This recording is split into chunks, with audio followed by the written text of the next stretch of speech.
hakim, dan ada di antara mereka yang dihantam dengan badai-badai yang besar. Kenapa sebabnya? Kenapa umat Islam? Lalu kata Nabi SAW, bi'annahum syaribul khamr. Permasalahan pertama mereka adalah mereka rame-rame mengkonsumsi khamr. Khamr, teman-teman, bukan cuma minuman beralkohol. Semua yang bisa memindahkan akal manusia dari normalnya namanya khamr. Makanya ulama fikih memberikan definisi khamr adalah kullu ma yukhammirul akal. Semua yang membuat akal keluar dari jalur normalnya. Makanya narkotika pun masuk dalam khamr. Sekarang jadi peredaran, jadi tempat-tempat yang luar biasa, tempat orang mengkonsumsi, bisa mendapatkannya, bisa menjualnya, bisa segala macam hal. Tersebar khamr, penyebab pertama. Yang kedua, walabisul harir, dan para kaum laki-laki mereka berlumba-lumba menggunakan sutra.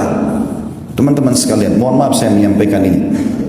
Sutra ini dianggap sebagai pakaian orang kaya, dan kalau sudah kaya seperti tidak pantas kalau tidak pakai sutra. Dengarkan baik-baik saudaraku muslim. Nabi SAW pernah mengangkat benda di tangan kanannya, tepatnya emas. Lalu beliau mengangkat sutra di tangan kirinya sambil mengatakan, inna hadzaini haramun ala dzukuri ummati. Dua benda ini haram bagi laki-laki umatku. Teman-teman sekalian, larangan Nabi SAW jelas. Bahkan kata Nabi SAW, man labisal harira fid dunya lam yalbashu fil akhirah. Siapa di antara kaum laki-laki umatku menggunakan sutra di dunia, dia tidak akan pakai sutra nanti di surga. Pakaian orang di surga adalah sutra. Ini ancaman yang kedua. Yang ketiga, teman-teman, wattakhadul qiyan, dan kemudian mereka sibuk mengurus para penyanyi-penyanyi. Bisa berarti kian penyanyi laki-laki atau kayinat penyanyi-penyanyi perempuan yang sengaja menyebarkan lagu-lagu cinta, pemaksiatan, mengajak pada dosa. Itu yang ketiga. Dan yang keempat, wadarabu bizzufuf, dan mereka bidufuf. Wadarabu bidufuf artinya mereka sibuk menggunakan alat-alat musik. Di dalam hadis yang lain yang mirip serupa dengan ini kata Nabi SAW, ini hadis yang kedua, yakunu fi ummati khasfun wa maskhun wa qadhf. Nanti di umatku ini akan tersebar luas, ada kutukan, ada tenggelam ke bumi, dan ada penghancuran dengan badai. Qalat Aisyah radhiyallahu anha, wa hum yaquluna la ilaha illallah. Wahai Rasulullah, istri Nabi bertanya Ummu Aisyah radhiyallahu anha, wahai Rasulullah, apakah mereka kena semua itu? Bencana, gempa, longsor, badai air sekarang ya, seperti tsunami. Apakah mereka kena sementara mereka mengucapkan la ilaha illallah? Faqala sallallahu alaihi wasallam, maka Nabi SAW menjawab, idza dhaharal kayyinat, kalau sudah tersebar di tengah-tengah umatku ini kayyinat. Apa itu kayyinat? Ibnu Hajar berkata, al-mughanniyat, para wanita yang terbuka auratnya lalu menyanyi di depan para laki-laki. Lalu kata Nabi SAW, wa dhahara zina, tersebar zina. Dan zina ini teman-teman, Allah bilang dalam ayat yang lain, wala taqrabuz zina, jangan dekatin zina. Dan zina sekarang diubah namanya. Kata Nabi SAW, nanti menjelang hari kiamat akan diubah namanya zina dan khamr. Sekarang kita namakan hiburan. Orang ke diskotik, gelap-gelap, maka khamr sangat dekat dengan itu, dan khamr sangat dekat dengan perzinahan. Lalu dibahasakan dengan hiburan. Di sini sudah disebutkan oleh Nabi SAW 1400 tahun yang lalu penyebabnya. Kemudian selanjutnya dikatakan wasyuribatil khamr, dan diminumlah khamr-khamr, walubisal harir, dan kemudian dipakailah sutra-sutra. Kata Nabi SAW, kana dzak inda dzak. Kalau itu terjadi, pasti terjadi juga pada umatku. Yang ketiga, teman-teman, kata Nabi SAW, idza amilat ummati khamsu asyrata khaslah, kalau umatku sudah melakukan 15 perkara, halla bihim al-bala, pasti nanti akan merata bala atau cobaan dan bencana pada mereka. Qila ya Rasulullah, wa ma hunna? Para sahabat mengatakan, ya utusan Allah, apa 15 perkara itu? Kata Nabi SAW, idza kana al-maghnama dula. Kasus pertama itu adalah kalau pendapatan negara sudah disalahgunakan. Yang kedua, wal amanatu maghnama, dan kalau amanah sudah dijadikan sebagai sumber pendapatan, sudah hilang di benak seorang muslim bagaimana dia bersiap sosial, bagaimana dia membantu saudaranya muslim dengan mengejar pahala, tapi semuanya harus ada pendapatan. Tidak ada namanya membantu dengan cara sosial. Amanah sudah dijadikan sebagai pendapatan. Selanjutnya waz-zakatu magrama. Zakat dijadikan sebagai sumber hutang. Jadi akhirnya zakat yang dia diberikan kepada orang-orang tertentu malah dijadikan utang oleh orang-orang kaya. Selanjutnya wa ata'ar rajulu zaujatah, dan suami-suami sudah mulai tunduk dengan para istri-istri mereka. Walaupun itu haram, tetap dia patuhi istrinya sementara Allah mengharamkannya. Wa akka ummah, sampai pada tingkat dia durhaka dengan ibunya. Wa barra sadiqahu, dan juga pada saat itu terjadilah orang-orang sangat setia dengan teman-temannya atau sahabatnya.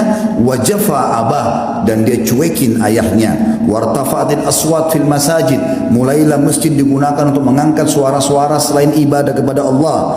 Wa kana zaimul qaum ardzaluhum, juga masuk dalamnya adalah kalau satu kaum sudah dipimpin oleh orang yang terbodoh di antara mereka. Wa akramur rajuli makhafata syarrah, dan muncullah orang-orang yang dihormati justru karena ketakutan saja, bukan karena kualitasnya.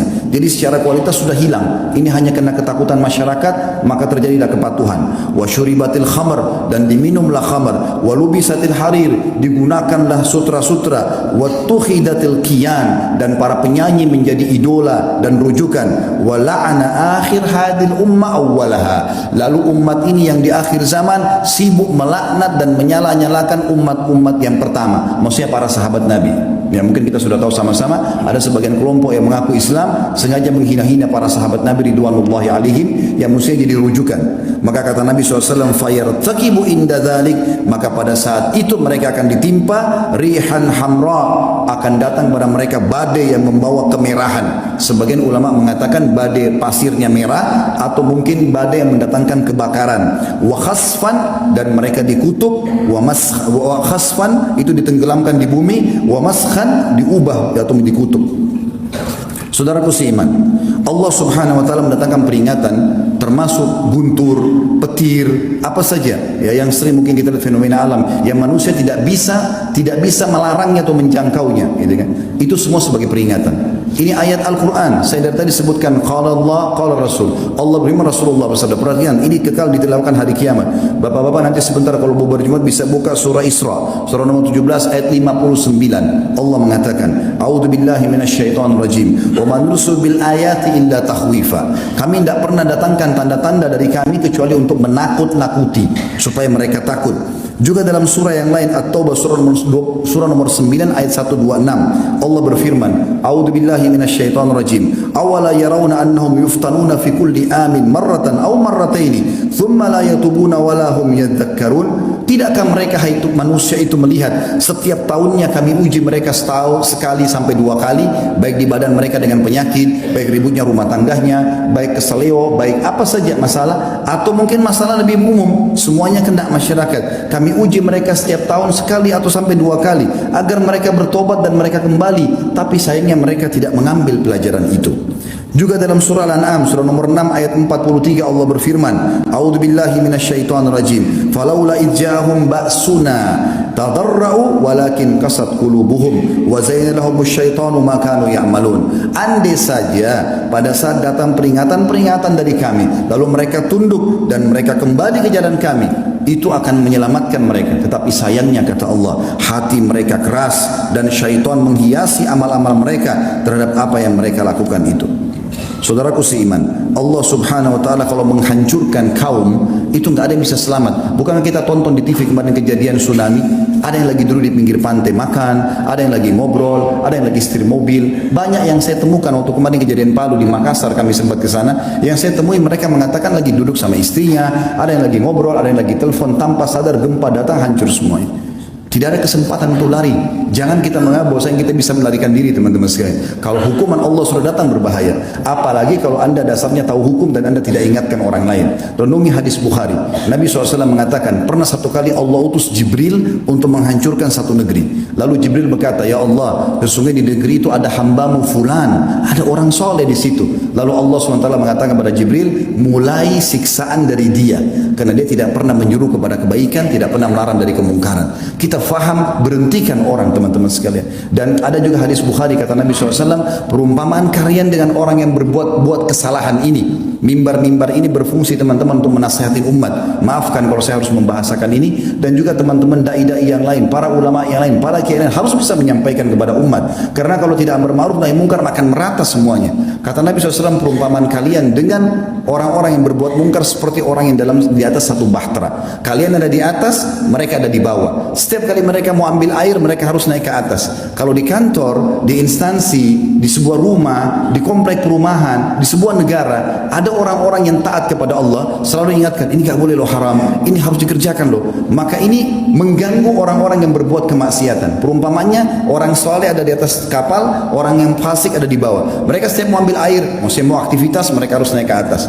Maka mereka ambil inisiatif. Mereka bilang, daripada setiap kali kita mau ambil air naik ke atas, lewatin orang-orang soleh itu, kita jebolin aja kapal dari bawah, buat lubang, maka akan masuk air. Kata Nabi SAW, kalau kalian biarkan mereka menjebol itu, maka kalian akan tenggelam semuanya.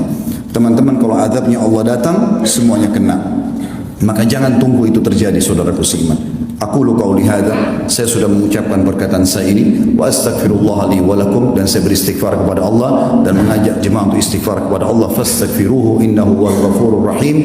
Beristighfarlah kepadanya karena Dia Maha menerima taubat hamba-hambanya. Alhamdulillah wassalatu wassalamu ala Rasulillah. Segala puji dan puja kehadirat Allah Subhanahu wa taala, juga salawat dan taslim kepada Nabi besar Muhammad sallallahu alaihi wasallam. Sebelum kita berdoa teman-teman sekalian, izinkan saya menyampaikan sebuah pesan, dan ini hanya pendek saja. Pernah sekali ada seseorang yang masuk bersama temannya ke rumahnya Nabi SAW dan ketemu sama Aisyah radhiyallahu anha. Dan subhanallah, yang ditanya adalah, wahai ummul mu'minin, beritakan kepada kami yang anda tahu tentang gempa secara khusus. Maka berkata Aisyah, kalau mereka sudah menghalalkan zina, mereka menghalalkan minuman keras, mereka mulai memukul alat-alat musik, maka mulailah Allah cemburu di langitnya sana. Kemudian Allah mengatakan kepada bumi, goncangkanlah dirimu. Lalu kemudian kalau mereka tobat, mereka kaget, mereka kembali ke jalan Allah, maka akan aman. Tapi kalau mereka tidak kembali, maka akan dihancurkan oleh Allah SWT dengan gempa tersebut. Juga teman-teman sekalian, disebutkan bahwasanya Mahlab berkata rahimahullah, kelihatannya gempa-gempa, tsunami kalau kita sekarang dan segala macam ini adalah peringatan keras dari Allah. Dan Allah mengatakan dalam surah Isra ayat 59, wa man nursil bil ayati illa takhwifa. Kami enggak berikan tanda-tanda kecuali untuk peringatan bagi mereka dan menakut-nakuti mereka. Sampai Nabi SAW mengatakan sebagai penutup dalam khutbah kita ini, innahu, tentang masalah guntur ya, suara guntur yang menggelegar, innahu wa'idun syahid li ahlil ard. Hadis ini riwayat Bukhari. Sesungguhnya guntur yang keras pun bergelegar itu adalah peringatan keras dari Allah sebelum datang azab-azab yang besar. Ingat teman-teman sekalian, sebelum datang siksa besar, pasti Allah datangkan siksa-siksa kecil. Kalau kita abaikan, maka terjadi yang besar. Sebelum anda berzina, pada saat mau selingkuh, naudzubillah, Allah buat pasangan kita tahu, ditelepon, peringatan dari Allah, muncul rasa takut, tetap ngotot ke hotel, maka Allah buat kita ketahuan oleh tetangga, dilihat oleh teman, tetap lakukan, datang polisi gerebek. Kalau tidak maupun Allah bisa mendatangkan gempa, rubuh hotel tersebut lalu dipermalukan, wa naudzubillah.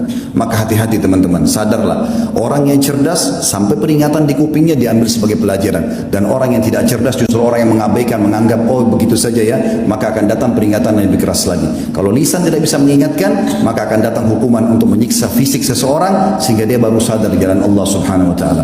Mari kita hadirkan hadiran fikiran kita, berdoa kepada Allah Subhanahu wa taala, karena ada hadis Nabi SAW tentang hari Jumat, bahwasanya hari ini adalah hari mustajab doa. Ada dua riwayat. Yang pertama adalah hadis riwayat Muslim. Kata Nabi SAW, tidak ada seorang muslim yang berdoa pada saat khatib sedang duduk di khutbah kedua sampai diiqamahkan solat, kecuali akan diijabah oleh Allah. Dan ini waktu mustajab. Makanya semua khatib berdoa di khutbah kedua. Dan yang kedua riwayat An-Nasai, di mana Nabi SAW mengatakan Jumat ada 12 waktu, maksudnya 12 jam dari subuh sampai maghrib. Tidak ada seorang muslim berdoa di waktu-waktu ini kecuali diijabah sama Allah.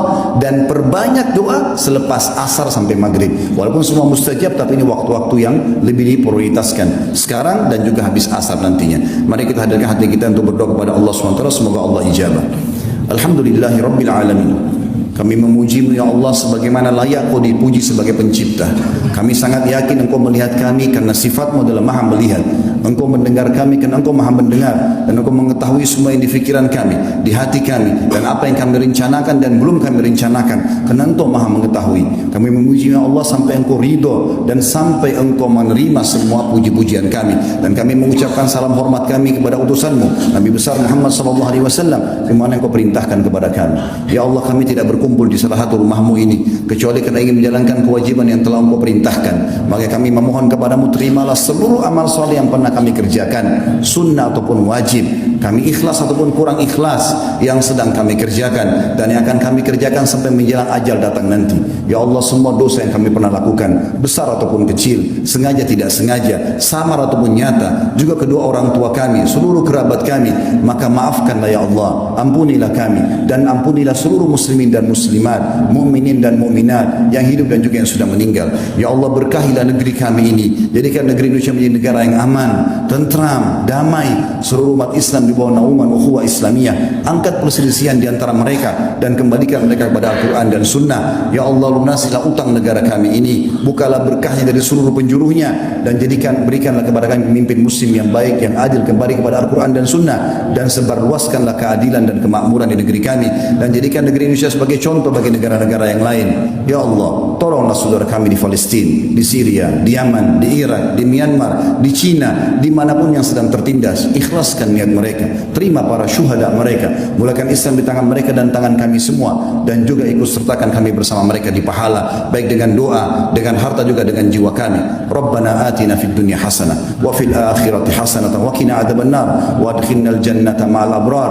Ya jazakallahu khairan sallallahu nabiyana Muhammadin walhamdulillahi rabbil alamin.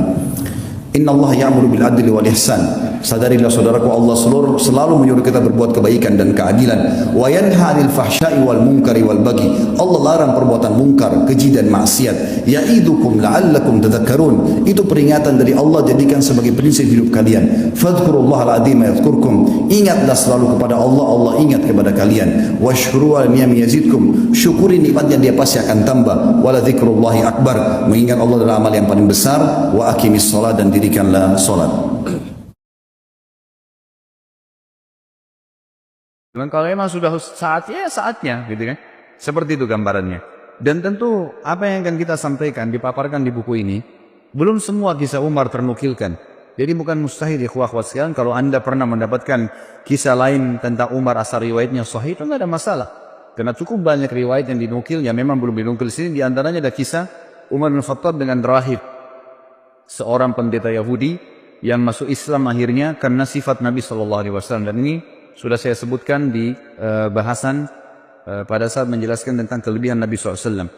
Ringkas ceritanya, ada seorang Yahudi yang pernah Nabi SAW utang dengannya 20 sak kurma. Satu sak kurma 2,5 kilo. Kemudian Nabi SAW sepakat akan dibayar di waktu tertentu. Ternyata belum tiba waktunya, orang Yahudi itu sudah datang, pendeta Yahudi sudah datang dan langsung berdiri di sebelah Nabi SAW, mencekik leher Nabi dengan sisa kain imamahnya alaihissalatu wassalam. Lalu orang-orang seperti itu lagi hadir di masjid dan semuanya pada melihat kejadian tersebut. Akhirnya Umar bin Khattab yang ada di depan saf mengatakan, "Ya Rasulullah, izinkan saya menebas lehernya Yahudi." Lalu Nabi SAW memberikan isyarat untuk duduk Umar. Lalu Nabi SAW dalam kondisi tercekik menanyakan kepada Yahudi, "Ada apa hai Yahudi?" Kata Yahudi ini, "Bayar hutangmu hai Muhammad." Kata Nabi SAW, "Kan belum tiba saat waktunya." Dia bilang, "Tetap saya mau dibayar sekarang." Maka Nabi SAW dalam kondisi duduk tercicik dan Yahudi ini berdiri menarik imamah beliau SAW, berkata kepada Umar, "Wahai Umar, pergilah ke Baitul Mal dan ambillah 20 sak kurma, bayarkan utang saya dan tambah 20 sak lagi." Kata Umar, "Ya Rasulullah, 20 sak pertama utang Anda, 20 sak kedua untuk apa?" Kata Nabi SAW, "Itu hukuman karena kau sudah menakut-nakuti dia. Kau tadi sudah mengancam akan menebas lehernya." Artinya Nabi SAW seakan-akan memberikan isyarat, kalau saya masih ada jangan ambil keputusan, gitu kan. Maka Umar pun pergi ke Baitul Mal, meninggalkan Yahudi ini. Yahudi jalan di belakangnya sambil marah dengan Yahudi ini. Tiba di Baitul Mal, Umar bin Khattab menyiapkan 20 sak kurma, diberikan kepada Yahudi itu. Waktu mau disiapkan 20 sak kedua, Yahudi ini bilang, "Gak usah hai Umar." Kata Umar, "Kenapa?" Dia bilang, "Umar, apa kau tahu siapa saya?" Kata Umar, "Saya gak mau tahu siapa kamu." Dalam kondisi marah gitu kan. Langsung dia sebutkan namanya, "Saya Fulan bin Fulan." Namanya ini kebetulan nama salah satu pendeta Yahudi yang terkenal sudah lama masuk Islam. Kata Umar, "Saya tanya kamu atas nama Allah, apakah kau dia?" Dia bilang, "Iya." "Bukankah kau tahu itu adalah Rasulullah SAW?" Kata dia, "Ya saya tahu." Lalu kenapa kau lakukan perbuatan tadi sementara kau tahu adalah Nabi Allah? Kata si Yahudi, hai Umar, apa kau kira saya gila? Saya datang ke masjid kalian, mencekik Nabi dan Raja kalian. Di hadapan kalian, saya sudah siap mati pada saat itu. Karena saya ingin membuktikan satu hal dari Muhammad yang belum saya temukan padanya. Semua ciri kenabian, Nabi terakhir ada pada diri Muhammad. Semua sudah saya temukan. Fisiknya, tempat tinggalnya, nama-namanya, tinggal ada satu belum. Ghalaba hilmuhu ghadabu. Emosinya dikalahkan dengan kasih sayangnya. Dan tadi saya sengaja nagih sebelum waktu, saya sengaja cekik lehernya. Tujuannya untuk memancing emosinya. Ternyata memang kasih sayangnya mengalahkan emosinya. Dan sekarang saya mengucapkan Umar, asyhadu an la ilaha illallah wa anna Muhammad Rasulullah. Ini syahadat orang tersebut di depan Umar radhiyallahu anhu. Ini diantara kisah yang belum dinukil tentunya. Ada juga kisah yang lain, kisah tentang masuk Islam, kisah tentang Umar radhiyallahu anhu zaman khilafahnya. Beliau sempat keliling kota Madinah di malam hari. Kemudian beliau menemukan ada satu laki-laki Badui.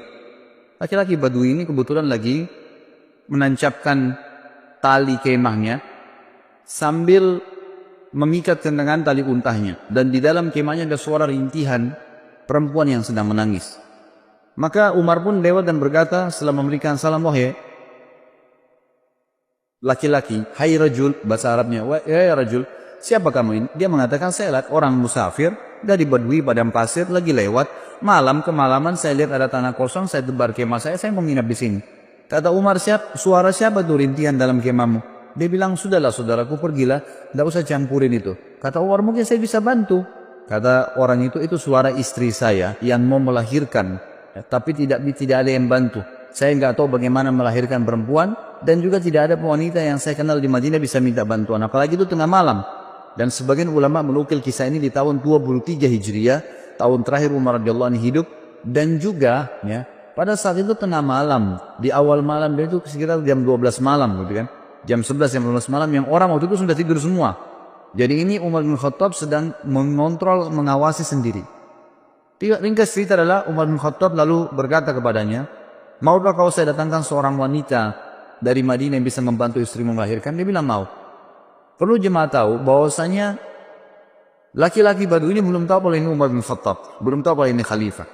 Umar pun radhiyallahu anhu lalu pulang, dia tidak membangunkan penasihat-penasihatnya, atau mungkin dokter, tabib, kalau kita zaman dulu dikatakan dengan istilah tabib, atau orang yang bisa mengobatin, atau bidan mungkin perempuan yang bisa melahirkan. Tidak, dia pulang ke rumahnya, dia bangunkan istrinya. Yang waktu itu istrinya adalah Ummu Kalsum, anaknya Ali radhiyallahu anhu. Lalu berkata Umar bin Khattab, wahai cucunya Rasulullah, apakah kau mau mendapatkan pahala seorang wanita muslimah yang mau melahirkan malam hari nggak ada yang tolong? Ummu Kalsum radhiyallahu anha juga punya iman yang kuat. Anaknya Ali radhiyallahu cucu Nabi SAW. Dia tidak mengatakan, wahai Amir Mu'minin, carilah wanita Ansar yang bisa melahirkan. Tidak. Dia mengatakan dengan jelas dan tegas, tentu saja, saya ingin dapat pahalanya. Kata Umar, siapkanlah persiapan, perlengkapanmu untuk melahirkan dan ikut sama saya. Maka jalanlah pada malam itu, saudaraku sekalian, dua orang, raja muslim dan ratunya. Tidak ada pengawal, tidak ada yang dampingin, dan tidak ada media yang akan mengekspos itu. Karena yang sedang dibantu seorang Badui yang cuma lewat, besok pagi mau pergi lagi. Gak ada yang tahu, tengah malam nih. Ya, kita tahu sekarang banyak orang mau melakukan satu perbuatan, kegiatan karena ada eksposnya. Kemudian bisa mengangkat namanya. Sama sekali enggak. Jalanlah keduanya tiba di kemah orang Badui tersebut. Ringkas ceritanya, kata Umar bin Khattab kepada istrinya, masuklah ke kemah dan selesaikan tugasmu. Istrinya pun akhirnya membantu wanita tersebut melahirkan. Gak lama kemudian sementara menunggu tentu Umar bin Khattab ngobrol sama orang Badui ini. Dan orang Badui belum tahu kalau Umar bin Khattab. Ngobrol-ngobrol aja. Seperti biasa. Lalu kemudian terdengar suara bayi dari dalam. Dan Ummu Kalthum, istri Umar bin Khattab radhiyallahu anhu majma'in, berkata, ya Amir Mu'minin, wahai pemimpin orang yang beriman. Jadi hai raja, beritahukan kepada laki-laki di sebelahmu kalau istrinya sudah melahirkan normal. Begitu mendengarkan kalimat Amir Mu'minin, si Badui tadi dari tempat duduknya turun ke tanah, ketakutan, lalu berkata, apakah anda Amir Mu'minin Umar bin Khattab? Umar bin Khattab mengatakan kepada dia, ala rizkika, tenang aja. Dia bilang diulangi, apakah anda Amir Mu'minin Umar bin Khattab? Kata Umar, iya, saya Amir Mu'minin Umar bin Khattab, dan yang membantu tadi melahirkan istrimu itu adalah Ummu Kalthum, anaknya Ali bin Abi Thalib, cucunya Rasulullah SAW. Maka orang ini pun menangis pada saat itu dan berkata, Maha suci Allah yang telah mengaruniakan saya nikmat yang tidak terhingga malam ini, karena saya telah didepangi duduk oleh raja ya muslimin, dan istri saya telah dibantu melahirkan oleh ratu muslimin, dan anak saya disentuh pertama kali dengan kulit cucu Nabi SAW. Kita lihat bagaimana perilaku Umar bin Khattab yang luar biasa, gitu kan? Setiap perilakunya menjadi sebuah pelajaran. Kisah yang lain juga, Umar bin Khattab radhiyallahu anhu pernah satu malam jalan, kemudian menemukan ya, di luar kota Madinah tentunya nih. Ini kisah yang sahih adalah di luar kota Madinah. Kemudian dia lagi jalan dan dia temukan ternyata ada seorang wanita yang sedang duduk. Kemudian di sebelahnya ada 3 orang anak yang sedang menangis. Kemudian Umar bin Khattab pun datang sambil mengatakan, ya, Assalamualaikum wahai pemilik cahaya api itu. Lalu wanita itu menjawab, setelah itu Umar mengatakan, apakah engkau mengizinkan aku mendekat? Kata wanita itu, mendekatlah tapi dengan sopan. Kalau enggak, pergilah. Kata Umar bin Khattab pada saat mendekat, ada apa? Wahai hamba Allah, dia bilang, dan kenapa anak-anakmu menangis? Dia bilang, saya sudah berapa hari enggak makan, anak saya kelaparan, butuh makanan. Terus apa yang kamu masak di panci?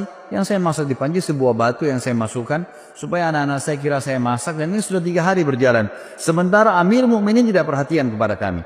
Dia tidak tahu kalau ini Umar bin Khattab.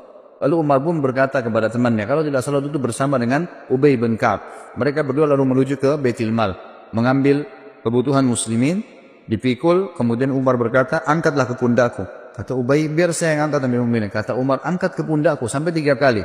Ubay terus mengatakan, biar saya Amir Mukminin. Kata Umar, apa kau ingin memikul dosaku pada hari kiamat? Maka Ubay pun diam. Lalu pergilah mereka berdua bersama. Lalu Umar bin Khattab, dalam riwayat ini dikatakan meniup panci yang tadinya apinya sudah mulai redam, sampai terlihat asap dan percikan-percikan api berada di antara jenggot beliau.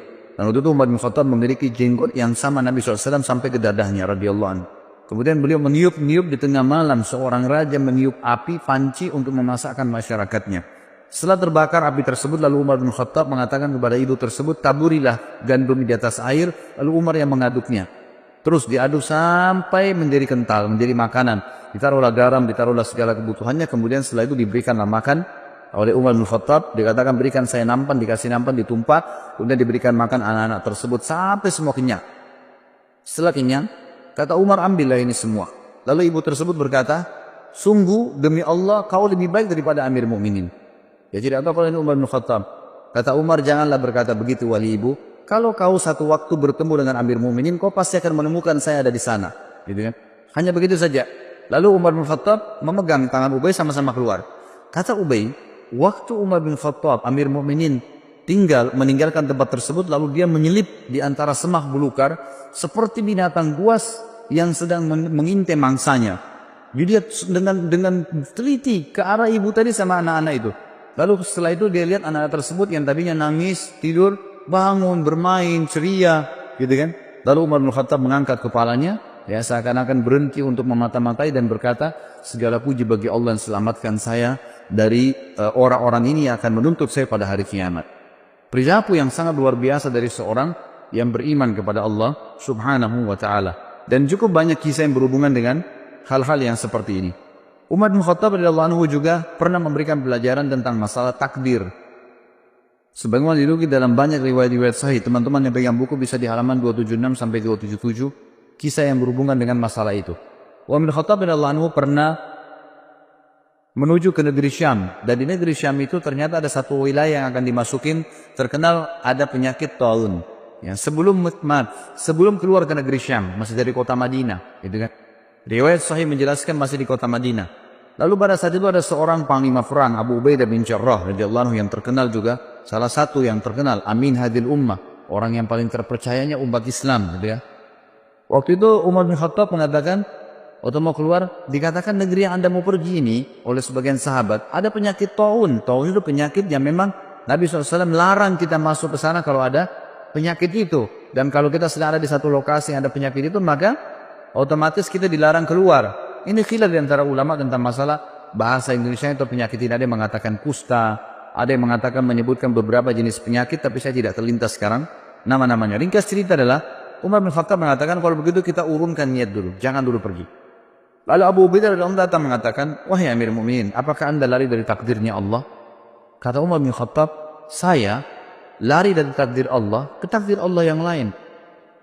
Nah, jadi maksudnya di sini selama masih berhubungan dengan perilaku seorang hamba, perilaku pilihan, makan atau tidak, minum atau tidak, tidur atau tidak, keluar atau tidak, semua itu adalah pilihan ikhtiar, gitu kan? Kalau kita mau keluar ternyata khawatir ada gelap, badai, hujan, panaskah, kita lalu memilih lebih di rumah, berarti kita sedang memilih takdir Allah yang lain. Itu maksud Umar radhiyallahu anhu, kan gitu. Maka Umar mengatakan, saya lari dari takdir Allah kepada takdir Allah yang lain. Lalu Umar berkata, wahai Abu Ubaidah, seandainya yang mengucapkan itu bukan kamu, artinya masa kamu yang bisa mengucapkan seperti itu sementara kamu ini adalah orang yang paling terkenal, gitu kan? Lalu akhirnya Umar bin Khattab pun membiarkan. Dalam riwayat yang lain Abu Ubaidah mengatakan, baiklah saya yang akan pergi ke sana. Maka dia pun berangkat. Umar bin Khattab sempat memeluk Abu Ubaidah, mengetahui ini pasti akhir hidupnya, gitu ya. Pergilah mereka pada saat itu. Yang dalam riwayat ini, tapi riwayat ini mengatakan Abu Ubaidah nggak jadi keluar, tetap aja di Madinah, dan akhirnya ditunggulah berita. Umar terus menyebarkan berita. Siapa yang punya berita tentang taun, penyakit taun dari Nabi SAW? Abdurrahman ibn Auf, sahabat Nabi yang lain radhiyallahu anhu, sempat waktu itu tersibukkan dengan beberapa kegiatan. Lalu pada saat dengar orang lagi ngumpul bersama Umar bin Khattab, dia pun datang lalu mengatakan, saya memiliki kabar dari Nabi SAW. Ya, dan ini riwayat disebutkan dalam riwayat Bukhari tentang kisah ini.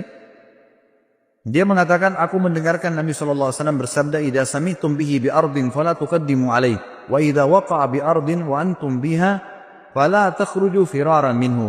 Jika kalian mendengarkan taun terjadi di satu daerah, maka kalian jangan ke sana. Dan jika kalian bila itu terjadi pada satu kaum, sedangkan kalian berada di dalamnya, maka kalian jangan keluar darinya atau menghindarinya. Maka Umar pun akhirnya bertahmid, mengatakan, alhamdulillah, segala puji bagi Allah yang telah membantu aku untuk mengambil keputusan yang tepat.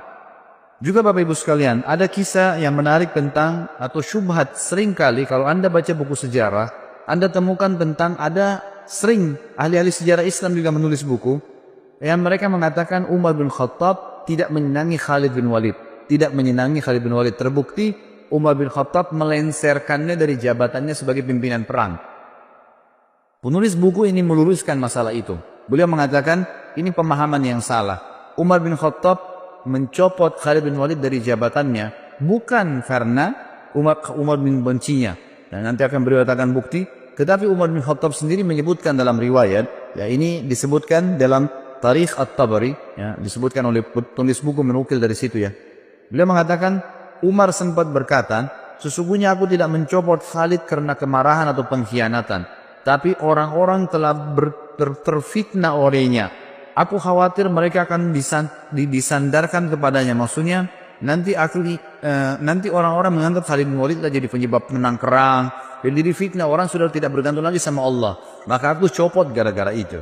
Dalam riwayat lain dijelaskan bahwasanya pernah terdengar oleh Umar bin Khattab Khalid bin Walid ini berkhianat. Beritanya begitu di harta rampasan perang. Lalu Umar bin Khattab dari Madinah mengutus Bilal. Perlu ikhwah dan akhwat sekalian tahu, teman-teman tahu bahwasanya Khalid bin Walid ini dulu pimpinan, ya, tuan Sayyid di Mekah, gitu kan. Dan Bilal adalah seorang budaknya Umayyah bin Khalaf. Ya. Jadi dulu kondisinya tuh secara kejiwaan, ya, orang walaupun sudah masuk Islam, Bilal masih merasa Khalid bin Walid ini dulu tuan, gitu kan, terkenal. Merasa Khalid bin Walid ini dulu tuan, gitu kan, terkenal. Bila Umar ingin menghilangkan perasaan itu dari Bilal dan juga ingin mendidik kaum muslimin tentang sebuah poin penting, tidak ada fanatisme dalam Islam. Maka Umar radhiyallahu anhu mengutus Bilal, mengatakan, wahai Bilal, pergilah ke pasukan muslimin yang dipimpin oleh Khalid bin Walid. Lalu bacakan suratku ini di pada Khalid, sementara Khalid kamu suruh tidur di tanah dan kamu letakkan telapak kakimu di pipinya. Ini perintah yang memang berat gitu ya, bagi Bilal berat dan satu perilaku yang aneh gitu, tapi dilakukanlah. Bilal patuh. Bilal mengatakan, baiklah Amir Mu'minin. Tiba di sana, Bilal datang kepada Khalid bin Walid, masuk dalam khimah, bicara baik-baik. Wahai Khalid, Amir Mu'minin memerintahkan saya seperti ini. Bagaimana pendapatmu? Saya harus memanggilmu dengan suara keras dari luar khimah. Saya menyuruh kamu meletakkan pipimu di tanah, lalu saya letakkan telapak kakiku di atas pipimu, baru saya bacakan surat ini. Khalid bin Walid waktu itu memang lagi diuji juga imannya. Dia mengatakan, wahai Bilal, kita sudah masuk Islam, lupakanlah masa jahiliyah. Lakukan apa yang Amir Mu'minin perintahkan. Maka Bilal pun keluar dari kemah lalu teriak dari luar mengatakan, wahai Khalid ibn Walid, keluar, gitu ya. Begitu keluar, letakkanlah pipimu di tanah, dan aku akan letakkan telapak kakiku di pipimu sebagai perintah dari Amir Mukminin. Semua pasukan lihat. Di pasukan ini banyak orang-orang Quraisy yang tahu kedudukannya Bilal dulu, yang tahu kedudukannya Khalid bin Walid dulu. Ini tuan, ini budak, bekas budak, gitu kan. Lalu Khalid bin Walid mengatakan, letakkanlah kakimu hai Bilal dan jangan ragu. Dan tidak pula ada yang marah dengan Bilal. Semua orang diam. Bilal pun meletakkan kakinya di atas pipinya Khalid bin Walid dan lagi diletakkan di tanah, lalu membaca suratnya Amir Mukminin Umar. Umar berkata, ini surat dari Amir Mukminin kepada pimpinan perang Khalid bin Walid. Telah sampai berita kepada saya bahwasanya kau berkhianat dalam masalah ghanimah, dalam masalah perang. Kalau benar, maka beristighfarlah, bertobat sama Allah, dan saya lengserkan kamu dari jabatanmu. Kalau tidak benar, maka kau mengatakan tidak benar, sementara Bilal masih menginjak pipimu, gitu kan? Dan saya akan tetap mencopot kau dari kepemimpinan, tetap kau berperang tapi bukan lagi pemimpin, agar tidak ada fitnah yang kena di tengah-tengah muslimin. Maka Khalid bin Walid dalam kondisi terinjak pipinya mengatakan itu tidak benar. Sudah selesai Bilal menyampaikan berita tersebut, tapi dia tetap dicopot dari jabatannya. Tapi di sini kita bisa lihat bagaimana ya Umar bin Khattab radhiyallahu anhu sangat tegas, gitu kan. Tapi bukan berarti beliau benci Khalid bin Walid. Terbukti pada saat beliau meninggal dunia atau akan meninggal dunia, sempat Umar bin Khattab berkata, seandainya Abu Ubaidah masih hidup, karena Abu Ubaidah tadi sudah mati. Ya, dalam beberapa riwayat waktu dia pergi ke tempat yang ada taun, maka aku akan mengangkatnya menjadi penggantiku. Sebab kalau aku ditanya oleh Rabbku hari kiamat, kenapa engkau memilih Abu Ubaidah? Aku akan mengatakan bahwasanya aku mendengar hamba dan kekasihmu Muhammad sallallahu alaihi wasallam bersabda, likulli ummatin amin wa aminu hadhil umma Abu Ubaidah bin Jarrah. Setiap umat memiliki orang kepercayaan, dan orang kepercayaan umat ini adalah Abu Ubaidah bin Jarrah. Kalau seandainya Khalid bin Walid masih hidup, ini kata Umar bin Khattab, ini saksi bahasan kita, kemudian pasti aku akan mengangkatnya untuk menjadi penerusku. Dan pada saat aku ditanya oleh Allah hari kiamat, oleh Rabbku, kenapa engkau memilih orang ini? Aku akan mengatakan, karena hamba dan kekasihmu Muhammad SAW telah bersabda, Khalid bin Walid sayfun min suyufillahi sallahullahu alal musyrikin. Khalid bin Walid adalah salah satu pedang Allah yang Allah henuskan untuk orang-orang musyrik, sebagaimana disebutkan di dalam dinukil dari banyak riwayat-riwayat yang sahih. Bagi riwayat ini, kata menurut penulis ya, ini membantah tentang banyaknya isu yang salah tentang pencopotan Khalid bin Walid dari masalah kepemimpinan. Kemudian kita masuk ke masalah bagaimana Baitul Maqdis dibebaskan di zaman Umar bin Khattab. Umar bin Khattab mengutus pasukan ke Baitul Maqdis, ya, kemudian berperang di sana. Ringkas cerita adalah memenangkan peperangan. Lalu penjaga Baitul Maqdis, salah satu pendeta Nasrani waktu itu, tidak mau memberikan kunci kecuali kepada pemimpin muslimin. Maka menyuratlah beberapa pemimpin ya yang memimpin perang waktu itu, termasuk Khalid bin Walid waktu itu ada di sana. Ya, kemudian Miqdad dan beberapa sahabat Nabi yang lain disuruhlah ya menyurat kepada Amir Mukminin. Umar bin Khattab terima surat tersebut, mengatakan baiklah kita berangkat. Berangkatlah Umar bin Khattab menuju ke Palestina. Tiba di Palestina, kebetulan Umar bin Khattab waktu ke Palestina itu berdua bersama budaknya. Bukan budak sebenarnya, pelayannya ya. Bersama dengan pelayannya. Umar bin Khattab sepakat sama pelayannya, selama perjalanan dari Madinah ke Palestina, jauh sekali gitu kan. Perjalanan sebulan. Ya. Kalau sesaat saya di atas unta, sesaat kamu di atas unta. Jadi begitu terus. Dalam waktu tertentu Umar bertukaran tempat sama pelayannya ini. Pas tiba di Palestina, di pintu gerbang Palestina dan ditunggu oleh orang-orang muslimin, tiba gilirannya Umar bin Khattab yang harus narik ke kanannya unta. Hamba sahaya dari belayan itu lagi di atas unta, gitu kan. Maka pada saat itu si pendeta tadi yang Nasrani ini mengatakan kepada orang-orang di situ muslimin, mana raja kalian? Kata mereka, itu yang lagi tarik ke kanannya unta. Siapa yang di atas unta itu? Kata pendetanya. Itu pelayannya dia, gitu kan. Lalu kata pendeta ini, orang inilah yang telah disebutkan dalam Injil akan menerima kunci Baitul Maqdis. Ternyata disebutkan dalam Injil, satu waktu nanti akan datang dibebaskan oleh seseorang yang adil, dan dia akan bersama dengan pelayannya, dan dia akan menarik ke kanan unta pelayannya. Sampai seperti itu. Dan pada saat itu pendeta ini tambah kagum lagi karena 4 orang pimpinan perang Khalid bin Umar bin Khattab waktu itu menyambut Umar dengan baju yang bagus-bagus. Kudanya juga dihiasi dengan bagus. Waktu mereka mendekat, mau salaman sama Umar gitu kan. Mau turun dari kudanya, Umar bilang jangan turun dulu. Dari mana kalian dapat pakaian-pakaian ini? Kata mereka, kami memakai ini Amir Mu'minin agar musuh-musuh Allah takut. Sama Umar diambil batu dilemparin.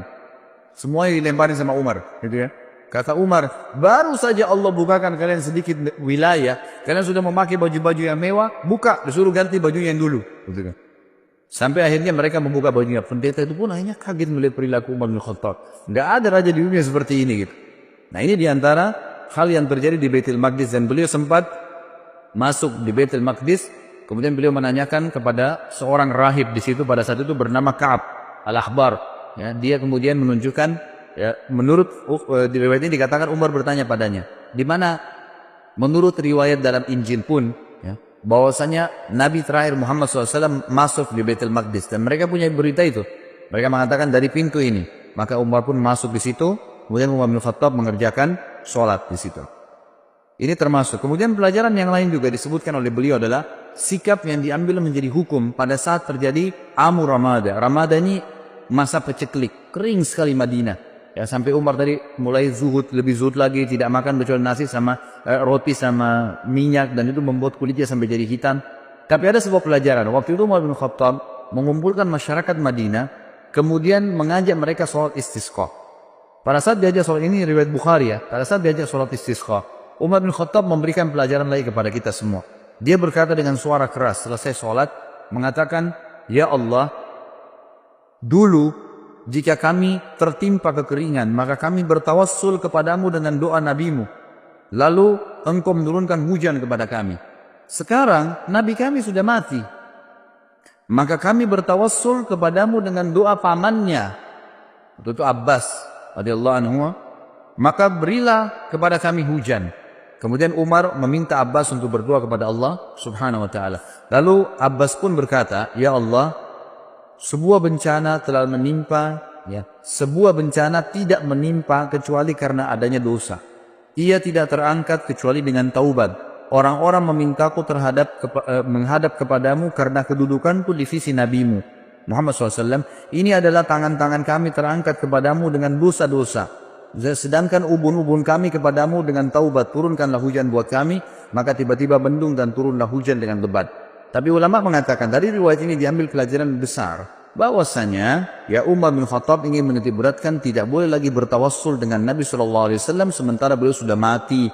Ya seperti banyak orang sekarang bertawassul gitu kan dengan Nabi SAW. Kalau beliau masih hidup lain, tapi kalau sudah mati orang soleh, Nabi tidak boleh lagi dijadikan sebagai perantara. Allah alam, ini disebutkan dalam riwayat Bukhari dalam kitab Istisqa. Kemudian kita masuk ke masalah bagaimana berpisahnya dengan Umar radhiyallahu anhu. Nanti kematian beliau, gitu kan. Ditulis oleh penulis ini dikatakan saatnya untuk berpisah. Umar bin Khattab sering kali berdoa, disebutkan dalam riwayat Bukhari. Beliau selalu mengatakan, Allahumma rzuqni syahadatan fi sabilik waj'al mauti fi baladi rasulik sallallahu alaihi wasallam. Beliau mengatakan, ya Allah, karuniakanlah kepadaku syahadah, mati syahid di jalanmu, dan jadikanlah kematianku di negeri Rasulmu. Ya, di Madinah maksudnya. Maka pada saat itu Hafsah berkata, wahai ayahku, bagaimana bisa Allah menyatukan keduanya? Anda ingin mati syahid, tapi mati syahidnya di kota Nabi. Sementara waktu itu Madinah menjadi ibu kota Islam yang sangat kuat. Mustahil bisa diserang. Pasukan Islam sudah menyebar kemana-mana, Persia sudah runtuh, sebagian besar wilayah Romawi sudah runtuh. Jauh sekali orang-orang kalau mau menyerang Madinah. Bukan seperti di zaman Nabi SAW yang masih dekat orang Mekah, suku-suku Arab masih ada yang belum masuk Islam. Ini sudah habis semuanya gitu kan. Maka Umar mengatakan, ya'ti bihallah insya Allah akan datangkan kalau Allah mau. Ya betul, ya beranjak daripada kisah ini, beranjak daripada doa ini, maka ada sebuah ya kisah yang harus diketahui. Bahwasanya Mughirah ibn Syu'bah radhiyallahu anhu, salah satu waktu itu gubernur yang ditunjuk oleh Umar bin Khattab di Irak, dalam sanad yang sahih, menulis surat kepada Umar bin Khattab mengatakan, wahai Amir Mu'minin, saya memiliki seorang budak. Budak ini bernama Abu Lu'lu', gitu, orang Majusi. Orang ini mahir, bisa buat senjata, bisa buat pedang, bisa buat perisai, bisa buat macam-macam. Bahkan dia bisa membuat alat yang untuk mengalirkan air. Orangnya pintar sekali.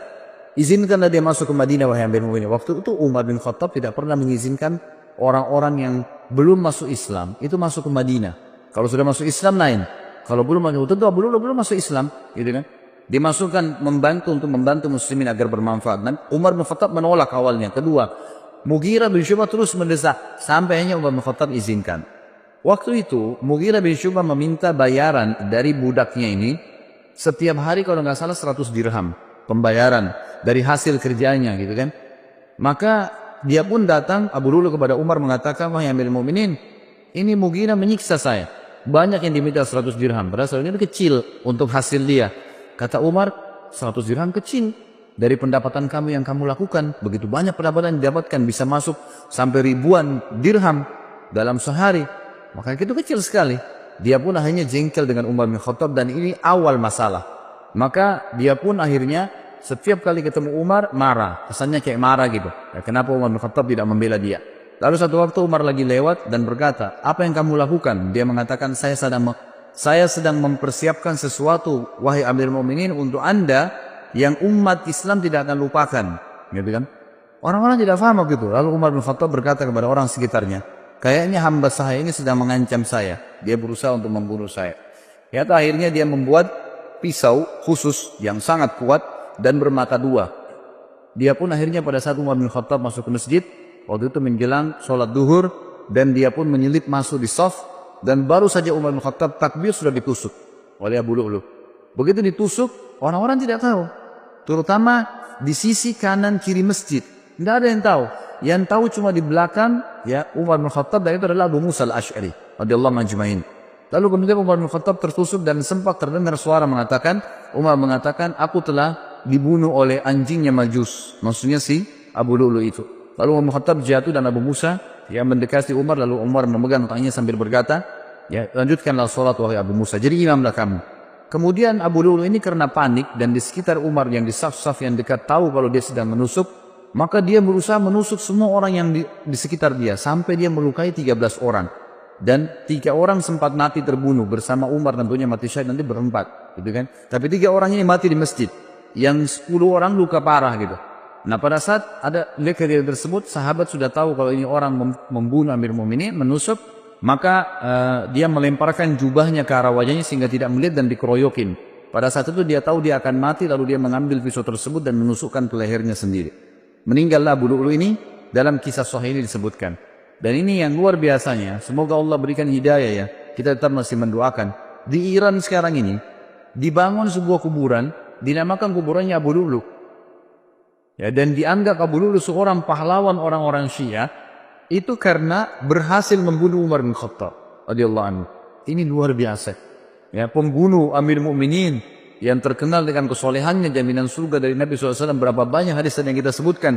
Lalu mereka bangga dan pernah saya punya cuplikannya dalam bahasa Arab.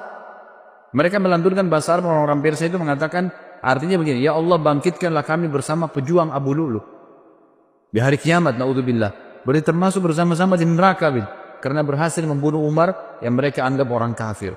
Ini berbahaya sekali, subhanallah gitu. Jadi begitu kisahnya. Maka Umar pun akhirnya sakit parah pada saat itu. Kisahnya panjang lebar, saya ringkaskan.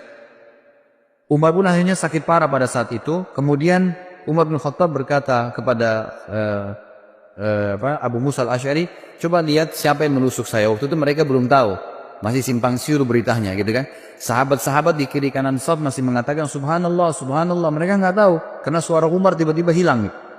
Maka pada saat itulah Abu Musa meninjau mengatakan yang membunuh anda adalah budaknya Mughirah bin Syu'bah, Abu Lu'lu'. Maka Umar pun mengatakan semoga Allah membunuhnya. Kata Abu Musa, sudah mati amirul mukminin, dia bunuh dirinya sendiri. Lalu kemudian Umar bin Khattab ternyata tusukannya sangat keras.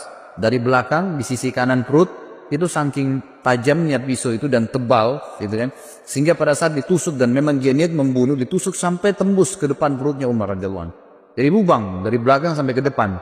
Dan pada saat itu beberapa sahabat dan tabi'in sempat membawakan minuman kepada Umar bin Khattab. Ada yang membawa air kismis, ada yang membawa juga susu unta. Dan pada saat diminum maka keluar dari sisi lubang perutnya. Dan dipanggil pada saat itu ada seorang tabib yang jelas sekali ya mengetahui masalahnya dan mengatakan kayaknya amirul mukminin sudah tidak tertolong lagi. tidak tertolong lagi. Umar pun mengatakan, dan ini pelajaran-pelajaran yang kita bisa ambil luar biasa ya. Subhanallah, setiap orang yang dekat dengan Allah, sebelum meninggal dunia, kita dengar kisah Abu Bakar yang lalu, ini kisah Umar. Nanti kita dengar juga kisah Uthman, kisah Ali, sahabat-sahabat yang mulia ini yang dekat sama Allah. Sebelum meninggal, Allah kayak berikan isyarat mereka akan meninggal. Ya. Jadi mereka sempat mengembalikan amanah, mereka sempat memberikan wasiat, mereka masih sempat menasihati, mereka masih sempat menuju khalifah setelahnya. Banyak hal yang dilakukan gitu kan. Termasuk Umar bin Khattab. Umar bin Khattab akhirnya berbicara, kalau saya mati, gitu kan, maka kuburkanlah saya, ya, dan mintalah, dipanggil Abdullah bin Umar, mintalah kepada Ummul Mukminin Aisyah. Minta kepada Aisyah agar Aisyah mengizinkan aku dikuburkan bersama dua sahabatku, Rasulullah SAW dan Abu Bakar. Maka Abdullah bin Umar pun mengatakan, saya masuk ke rumah Aisyah dan mengatakan, wahai Amirul Mukminin, Umar mengirim salam dan meminta izin untuk dikubur. Aisyah pun menangis mendengar berita Umar, lalu berkata, semestinya aku berharap itu tempatku, aku dikuburkan di situ. Tapi aku akan izinkan untuknya. Waktu kembali Abdullah bin Umar kepada ayahnya Umar bin Khattab radhiyallahu anhu majma'in, Umar berkata waktu disampaikan, apa beritamu? Abdullah bin Umar mengatakan, Ummul Mukminin mengizinkan. Kata Umar, segala puji bagi Allah yang menerima doa ini. Tapi pada saat saya sudah jadi jenazah, jadi sudah tahu kalau mau mati, sebelum saya dimasukkan ke dalam rumah Aisyah, tetap minta izin dulu. Kalau Aisyah mengizinkan Ummul Mukminin, kuburkan saya bersama Abu Bakar dan Rasulullah SAW. Tapi kalau tidak, kuburkan saya di pemakaman kaum muslimin umumnya. Gitu kan? Begitu penyampaiannya. Pada saat Umar bin Khattab lagi sakit keras, ada beberapa kejadian penting yang kita bisa ambil pelajaran juga. Yang pertama adalah, sempat Umar bin Khattab pingsan. Waktu itu di sebelah Umar yang paling dekat adalah Abbas, paman Nabi SAW radhiyallahu anhu, dan juga Ali bin Abi Thalib yang waktu itu mertua Nabi, mertuanya Umar bin Khattab, dan juga sahabat dekatnya Umar bin Khattab radhiyallahu anhu. Dan ini pelajaran besar sekali yang kita bisa ambil. Ahli sunnah wal jamaah meyakini Ali dan sahabat-sahabat lain semuanya mulia. Tidak pernah kita mencaci maki mereka, gitu kan? Beda dengan kaum Syiah yang terus-menerus mencaci maki sahabat. Jadi berbahaya sekali, gitu. Ini bisa sampai pada tingkat kekufuran mereka, apalagi mengkafirkan sahabat. Sabda Nabi SAW, siapa yang mengatakan kufur kepada saudaranya muslim, maka itu akan kembali kepada salah satu di antara mereka, siapa yang lebih berhak, ya, pengucapnya atau penerimanya. Jadi tidak mungkin ketemu antara sahabat dengan orang biasa. Tentu saja orang biasa yang kena dalam masalah ini. Ali berkata, ya, pada saat itu Umar pingsan, terdengar azan. Lalu Abbas berkata, bagaimana nih kepada Ali? Amir Mukminin lagi pingsan. Kata Ali, ada rahasianya. Lalu Ali pun mendekati kuping Umar sambil berkata, As-salat ya Amiral Mukminin. As-salat ya Amiral Mukminin. 3 kali. As-salat ya Amiral Mukminin. 3 kali ucapin. Salat wahai Amirul Mukminin. 3 kali. Tiba-tiba Umar yang kondisi pingsan, perutnya ini lubang dari belakang ke depan, ya, bangun, terbangun lalu mengatakan, iya, tidak ada Islam bagi orang yang tidak sholat. Sholat membangunkan dari pingsan, subhanallah. Ya. Kita kadang-kadang hanya kena tidur malam, sudah lama tidurnya, ranjangnya enak, nggak bisa bangun dengan azan. Kupingnya dikincingi sama setan, gitu kan. Tapi kalau ini enggak, radhiyallahu anhu, bangun, dalam posisi pingsan bisa bangun hanya dengan meninggal sholat, karena kuatnya imannya. Lalu dalam riwayat lain juga dikatakan Umar bin Khattab sempat tertidur, pingsan, tidak dibangunkan pada saat itu sampai menjelang mau terbit matahari. Lalu Umar bangun. Kata Umar, apakah orang-orang sudah sholat subuh? Kata mereka, sudah Amirul Mukminin. Lalu Umar mengatakan, iya, tidak ada, ya, bagian yang boleh dihormatin, diberikan jabatan di dalam Islam bagi seseorang yang tidak sholat. Ya, maka terjadilah pada saat itu Umar bin Khattab pun sholat subuh sendirian sambil duduk. Ini riwayat yang pertama. Riwayat yang kedua, pada saat beliau sakit keras, maka datanglah orang-orang yang mendoakan, mengatakan Amirul Mukminin, Anda adalah utusan, Anda adalah pendamping Rasulullah SAW, Anda ini dipuji-pujilah Umar bin Khattab. Mereka selalu menepis, jangan katakan itu, terus begitu. Sampai ada seorang anak laki-laki berkata, wahai Amirul Mukminin, bergembiralah dengan berita gembira dari Allah kepadamu, persahabatanmu dengan Rasulullah SAW. Itu sudah satu nilai. Perjuanganmu, ya, perjuanganmu dalam Islam yang telah engkau ketahui. Kemudian engkau memimpin dengan adil. Kemudian engkau meraih syahadah, mati syahid sekarang. Lalu Umar menjawab, aku berharap semua itu tidak ada sambutannya denganku. Artinya, jangan sampai aku merasa bangga dengan itu. Lalu, ya, untuknya beliau mengatakan, dan akhirnya aku lepas dari tanggung jawabku, atau aku akhirnya tetap bertanggung jawab dengan dosa-dosa yang aku lakukan. Lalu pada saat anak muda itu mau keluar, ternyata anak muda ini bajunya menutupi mata kakinya. Dan ini riwayat jarang sekali disebutkan. Sebenarnya riwayat ini riwayat sahih ya, yang menyebutkan tentang dilarangnya laki-laki untuk isbal, menutup mata kakinya dengan celananya, dengan pakaiannya. Ini masuk dalam bab isbal sebenarnya. Lalu Umar melihat ternyata sarungnya, pakaiannya laki-laki anak muda itu menyentuh tanah, menutup mata kakinya. Lalu Umar berkata, panggil anak muda itu ke sini. Dipanggil kembali. Lalu Umar dalam kondisi sudah mau meninggal, lemah, masih bisa menasihatin orang lain. Apa yang dia katakan? Ya ibna akhi, irfa' thawbak, fa innahu abqa li thawmik wa atqa li rabbik. Wahai keponakanku, ya, biasanya orang dalam agama kita ini, kalau ada seseorang anak muslim lebih muda, ya, kita bisa mengatakan wahai anak saudaraku. Kalau kita biasa mengatakan keponakan, karena ayahnya kan saudara kita dalam Islam. Ya, biasa dikatakan gitu, ya ibna akhi, gitu kan. Angkatlah pakaianmu, karena itu akan lebih awet bagi pakaianmu, tidak mudah kotor, ya, tidak bisa menjatuhkan kamu, karena kalau panjang bisa menjatuhkan, bisa keinjak dan seterusnya. Dan itu lebih bertakwa kepada Rabbmu. Kemudian Ibnu Abbas berkata, aku berkata kepada Umar, bergembiralah, engkau akan meraih surga. Sungguh engkau telah menyertai Rasulullah dalam waktu yang lama. Engkau memegang urusan orang-orang beriman. Engkau bersikap tegas dalam menunaikan amanah. Umar berkata, adapun berita gembira surga yang engkau katakan kepadaku, demi Allah, seandainya aku mempunyai dunia dengan segala isinya, aku akan menjadikannya sebagai tebusan untuk menghadapi ketakutan besar yang ada di hadapanku sebelum aku mengetahui berita itu.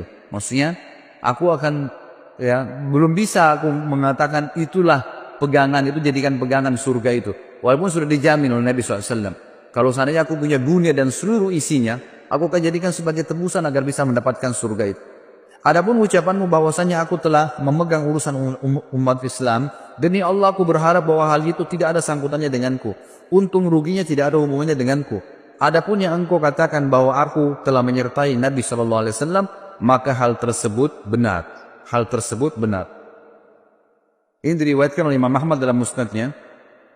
Kemudian Imam Adz-Dzahabi juga mengatakan, Ibnu Umar berkata radhiyallahu anhum ajma'in, kepala Umar berada di pangkuanku pada saat beliau sedang tertusuk, ya. Lalu ia berkata, letakkan pipiku di tanah, kata Umar. Lalu aku meletakkannya, kata Abdullah bin Umar radhiyallahu anhu ajma'in. Dia berkata, celaka bagiku dan celaka bagi ibuku jika Rabbku tidak merahmati. Artinya betul-betul kecelakaan, ya, luar biasa kalau sampai aku tidak, ya, diampuni oleh Allah Subhanahu wa ta'ala. Lalu beliau sempat sebelum meninggal juga memberikan wasiat kepada, beliau mengatakan, aku berwasiat kepada khalifah yang datang setelahku, berbuat baik kepada muhajirin angkatan pertama, karena mereka lah orang-orang yang telah masuk Islam di awal, ya, dan memberikan hak-hak mereka, menghormati mereka. Yang kedua, aku berwasiat kepada orang-orang Ansar yang telah memperjuangkan dan menjual seluruh harta dan jiwa mereka untuk agama. Lalu berbuat baiklah kepada rakyat-rakyat di kota-kota dan di desa-desa, karena mereka adalah pejuang-pejuang Islam. Berbuat baiklah kepada orang-orang Badui, karena mereka adalah orang-orang asli muasal orang Arab dan penopang Islam. Serta aku juga mewasiatkan berbuat baik kepada zimmah, ahli zimmah, orang-orang kafir yang di bawah naungan pemerintahan Islam, karena, ya, hak mereka harus dipenuhi sebagaimana Nabi SAW perintahkan. Ada beberapa pujian sahabat-sahabat, ya, yang kita akan sebutkan poin-poinnya sebelum disebutkan kematian beliau radhiyallahu anhu kepada Umar bin Khattab. Dan ini pada saat menjelang Umar bin Khattab sakarat dan meninggal dunia. Dan beliau meninggal disebutkan dalam banyak athar sangat muda. Tiba-tiba saja beliau setelah memberikan wasiat tadi tentang khalifah setelahnya, lalu beliau menutupkan mata dan beliau meninggal dunia. Seketika pada saat itu. Tidak ada sesuatu yang melihat itu berat, susah, nggak ada seperti itu.